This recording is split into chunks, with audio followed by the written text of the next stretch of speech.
ধন সম্পদ এবং সন্তান বৃদ্ধি হওয়ার জন্য আল্লাহর কাছে এই নিয়মে দোয়া করুন। আল্লাহ তাআলা আপনার ধন সম্পদ বৃদ্ধি করে দিবেন এবং আল্লাহ তাআলা আপনার ধন সম্পদ সন্তান বৃদ্ধি করে দিবেন এবং আল্লাহ তাআলা আপনাকে যা দিয়েছেন তার মধ্যে বরকত দিবেন। আপনি কি চান না আপনার ধন সম্পদ বৃদ্ধি হোক? অবশ্যই সকলে এটা তো চায়। চায় কি চায় না ভাইয়েরা? অবশ্যই চায়। আপনি যদি সকাল সন্ধ্যা এই দোয়াটি বেশি বেশি পাঠ করুন,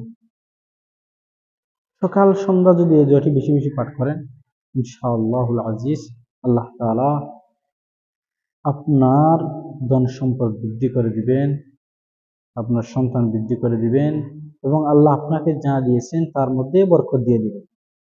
সুবহানাল্লাহ। দোয়াটি নবী করিম সাল্লাল্লাহু আলাইহি ওয়াসাল্লাম আমাদেরকে শিখিয়েছেন। ধন সম্পদ বৃদ্ধি এবং বরকতের দোয়া। কোন দোয়া? বলে আমি দোয়াটি বলতেছি, আপনারা অবশ্যই শুনতেছেন, আশা করি আমল করবেন এবং শিখে নেবেন। আমি দোয়াটি বলতেছি, আল্লাহুম্মা আকসির মালি ওয়া ওয়ালাদি ওয়া বারিক লি ফিমা আ'তাইতানি।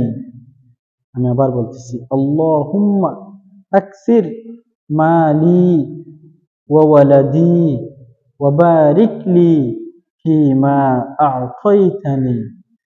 আল্লাহ, আপনি আমার ধন সম্পদ সন্তান বৃদ্ধি করে দিন এবং আমাকে যা দিয়েছেন তার মধ্যে বরকত দিন।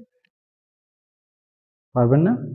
অবশ্যই আল্লাহর কাছে চান, আল্লাহ অবশ্যই দিবেন, আল্লাহ অবশ্যই দিবেন। আল্লাহ তাআলা আমাদেরকে আমল করার তৌফিক দান করুন। আসসালামু আলাইকুম ওয়া রাহমাতুল্লাহি ওয়া বারাকাতুহু।